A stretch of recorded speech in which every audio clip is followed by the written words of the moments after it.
A Milwaukee man is in custody after a Rockford police investigation. He faces charges for child pornography.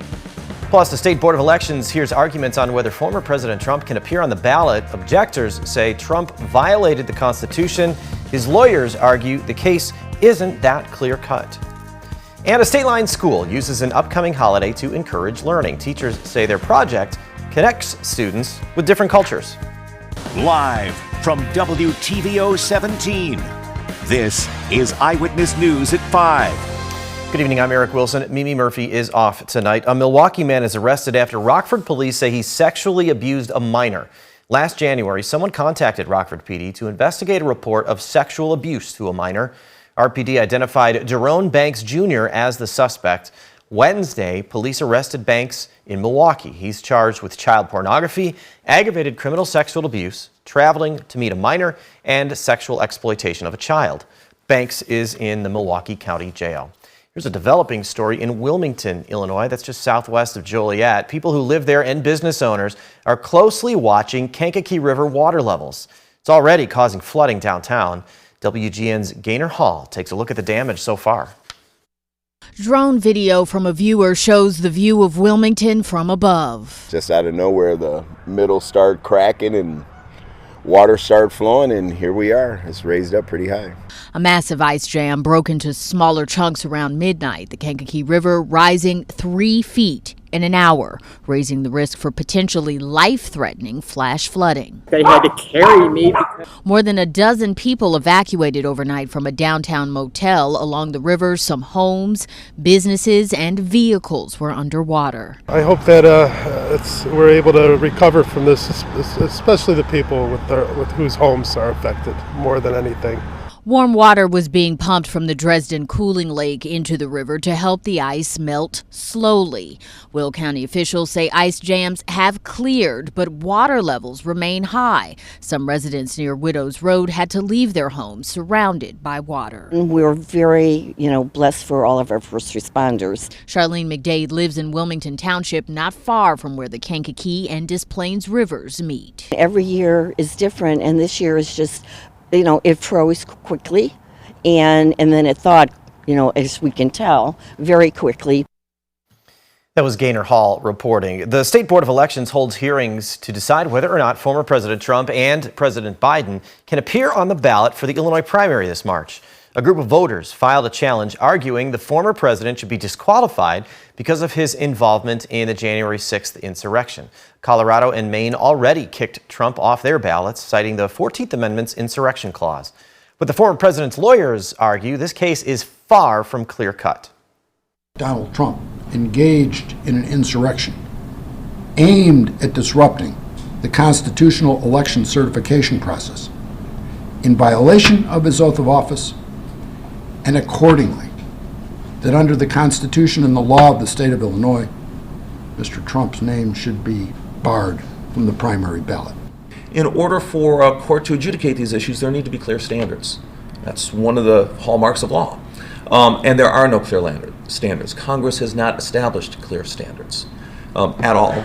And so what happens is the objectors are basically, to be frank, making it up. There were 2 hearings downstate today on challenges against President Biden being on the ballot as well. The State Board of Elections should make a decision by the end of the month. Lawmakers hear from people in the behavioral health care industry about a shortage of workers. Leaders in the industry say there aren't enough workers to fill open positions, and it can take months in some cases to fill those jobs. They also say workers are leaving for positions that pay better. Lawmakers are concerned about the impact on patients. At the end of the day, if we don't have humans in positions and paid jobs that pay decent and well, then even with that willingness to seek treatment, people all across Illinois won't be able to access it. And they're going to hear things like wait lists. You can get an appointment 9 months from now. Mental health care leaders hope they can work with lawmakers to address issues around pay and staff retention. A local college looks to combat the rising shortage of nurses across the nation. About 100,000 nurses have left the workforce over the past 2 years due to stress, burnout, and retirement. Some healthcare organizations offer sizable sign-on bonuses to new nurses and retention bonuses to current staff. But the president of St. Anthony's College of Nursing says another approach is to entice more students to enter the profession. We have more and more calls and inquiries about coming to our colleges. The enrollment is on the way up because people are understanding that a nursing career is a solid career. They will always have a job, and they are learning more and more about the variety of how they can spend their career in nursing. OSF has plans to create a new program that would take nursing staff and students into area high schools to introduce teenagers to a potential career in nursing. A State Line Elementary School uses an upcoming holiday to educate students. Second graders at Poplar Grove Elementary are taking part in Hearts Around the U.S. The project has students collect letters from other schools across all 50 states before Valentine's Day. Poplar Grove has received letters from places like Arizona, Delaware, and Florida. They even have letters from Canada and the U.S. Virgin Islands. Teachers say the project's a great way to get kids interested in learning about different cultures from around the globe. I just love how it creates a sense of community, not within our school, but across the U.S. and across the globe. And I just feel like we're so connected to, being graduates a long time ago, and just people learning about different cultures and geography. So I think there's a lot of learning opportunity and a lot of engagement. So far, only 7 states have not sent a letter to the kids in Poplar Grove. Rockford Rescue Mission will be able to support even more people in need of warm meals and a safe place to stay, possibly thanks to you. Our Evening for Hope telethon raised more than $142,000 as of this morning. That beats the $125,000 goal. It could go higher. This brings the total amount of money raised from the Rescue Mission's 26 telethons up to nearly $3 million. If you'd like to help, it's not too late to donate. Just head to the Rescue Mission's website. A bipartisan deal on border security may soon fall apart. Up next, while Democrats try to secure aid for foreign allies, Republican leaders say the proposal doesn't have a chance in the House. And coming up at 6, a local program takes seniors to prom long after high school. Organizers say it's a great way to help older adults socialize during the winter. Our temperatures have only ranged around 4 degrees so far during the day. Today, I'll let you know how long that looks over the last 4 days and let you know when we can see a warm up and the fog returning to the area coming up in just a little bit.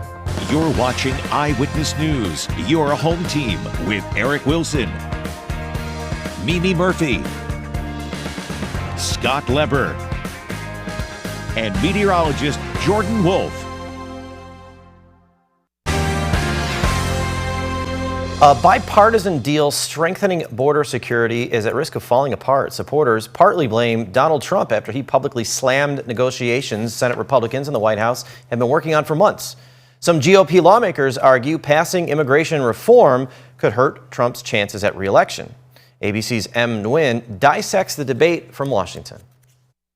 Just when the Senate was on the verge of a major bipartisan deal on immigration reform, Speaker Mike Johnson out with a new letter to colleagues today, saying the agreement would have been dead on arrival anyway in the House if reports of its contents are true. Johnson further undermining the negotiations, which have come under pressure from Republican presidential frontrunner Donald Trump. Trump ramped up his criticism, writing on social media that a potential compromise would be meaningless and just another gift to the radical left Democrats as Joe Biden runs for re-election. The idea that someone running for president would say, please hurt the country so I can blame my opponent and help my politics is a shocking development. Senate colleagues say Majority Leader Mitch McConnell is aware of Trump's opposition, but that he's still working towards a deal. I definitely didn't get that he was backing away at all. Trump's close ally, Lindsey Graham, trying to appeal directly to the former president. I will say to President Trump, if we can put this package together the way I hope it falls into place, that you'll have more tools to secure America than you've ever had. This comes as the White House and senators search for a way to get aid to Ukraine and other countries across the finish line. They have to choose. Do they want to help or do they want to score political points? Senate negotiators say the border bill is about 95% written and that the text of the legislation could be released as soon as next week. M. Nguyen, ABC News, Washington.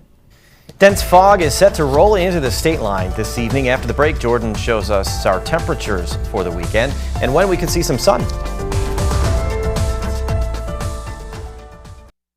Now, your first warned weather forecast from meteorologist Jordan Wolf. Light to steady rain ongoing in some portions of the state line, but coming to an end in others out to the west.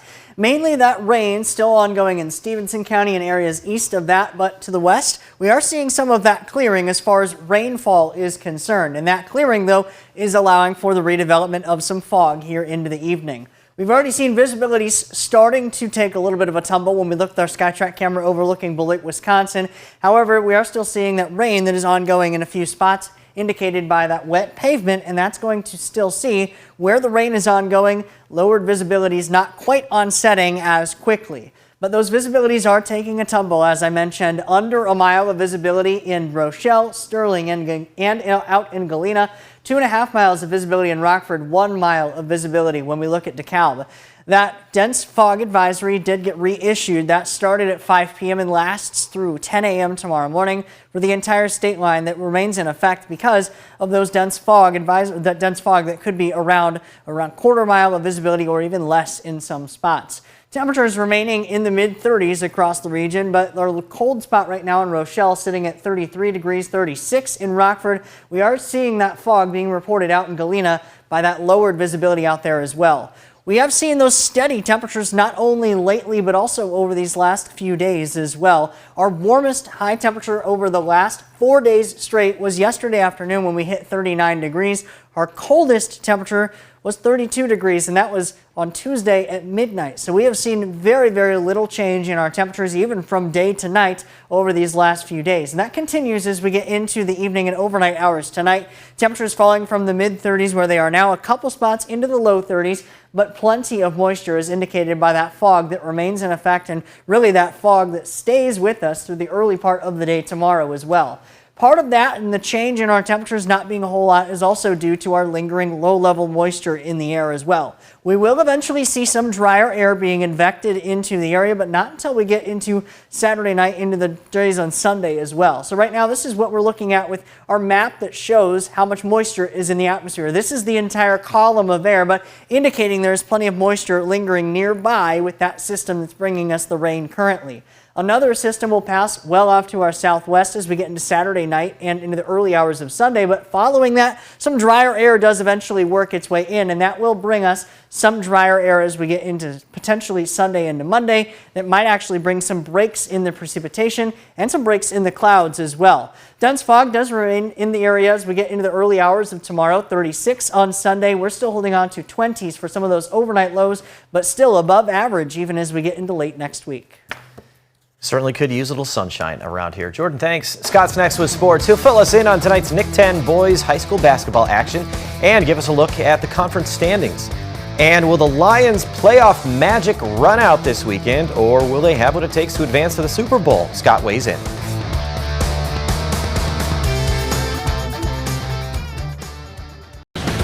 Now sports with sports director Scott Lever.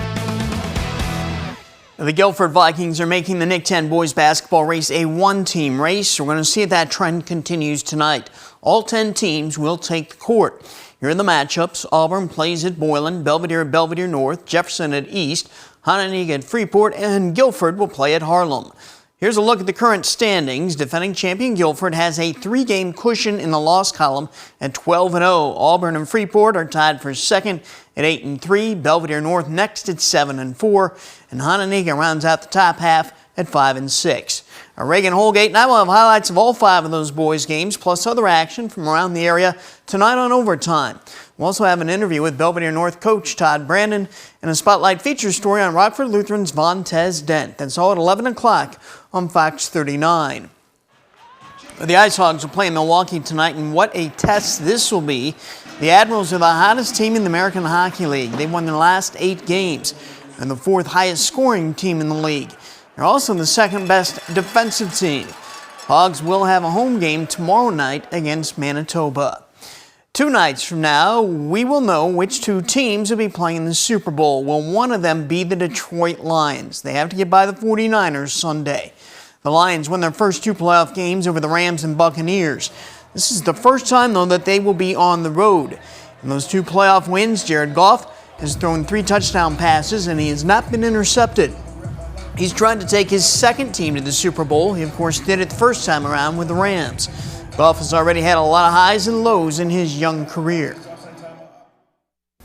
For me, I've always had a lot of pride in trying to be the same guy every day. And whether it's hard, whether it's great, whether it's fun, whether it's not, how do you show up every day and be that same guy? And I think that's certainly helped me get through it, and maybe it's rubbed off on some other guys along the way. It's the next game, and and they've done this all year. Our guys have done it all year. We've done things right. We understand what it's going to take, and we respect the opponent, know what they're capable of, and we know exactly what we're capable of.